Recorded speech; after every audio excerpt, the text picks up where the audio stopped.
అయినను పోయి రావాలే హస్తినకు అంటూ సీఎం రేవంత్ నెలలో 2-3 సార్లు ఢిల్లీలో పర్యటిస్తున్నారు. సీఎం ఢిల్లీ వెళ్ళినప్పుడల్లా కేబినెట్ విస్తరణతో పాటు నామినేటెడ్ పదవులపై రాష్ట్ర నేతల్లో ఆశలు రేగుతూనే ఉన్నాయి.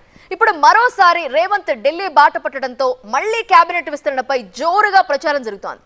ఈసారి పర్యటనతో కేబినెట్ విస్తరణపై క్లారిటీ రాబోతోందా?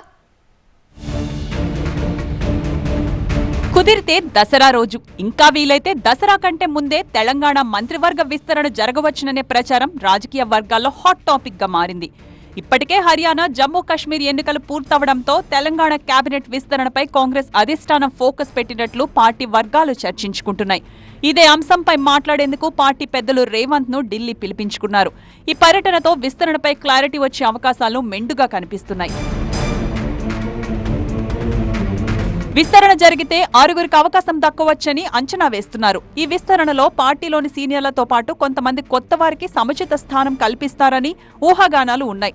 ప్రస్తుతం కేబినెట్లో ప్రాతినిధ్యం లేని నిజామాబాద్, ఆదిలాబాద్, హైదరాబాద్, రంగారెడ్డి జిల్లాలకు ఈసారి ఛాన్స్ దక్కవచ్చునని ఎవరికి వారు లెక్కలు వేసుకుంటున్నారు. కేబినెట్ విస్తరణతో పాటు మంత్రుల శాఖల మార్పు కూడా రేవంత్ ఢిల్లీ పర్యటనలో ప్రధాన అంశంగా ఉంది. ముఖ్యంగా కీలక శాఖలైన రవాణా, విద్య, వైద్య శాఖల్లో మార్పులు జరిగే అవకాశాలు ఉన్నట్లు పొలిటికల్ సర్కిల్స్ లో చర్చ జరుగుతోంది. కార్పొరేషన్లు, నామినేటెడ్ పోస్టుల భర్తీపైన స్పష్టత రావచ్చుననే అంచనాలు ఉన్నాయి. ప్రస్తుత కార్పొరేషన్లలో ఖాళీలను పూరించడం ద్వారా పార్టీలో సీనియర్లకు తగిన పదవులు ఇవ్వొచ్చని భావిస్తున్నారు. ప్రస్తుతం ఢిల్లీలో ఉన్న సీఎం రేవంత్ ఓవైపు పలువురు మంత్రులను కలుస్తూ రాష్ట్ర సమస్యలతో పాటు పలు అంశాలపై చర్చిస్తున్నారు.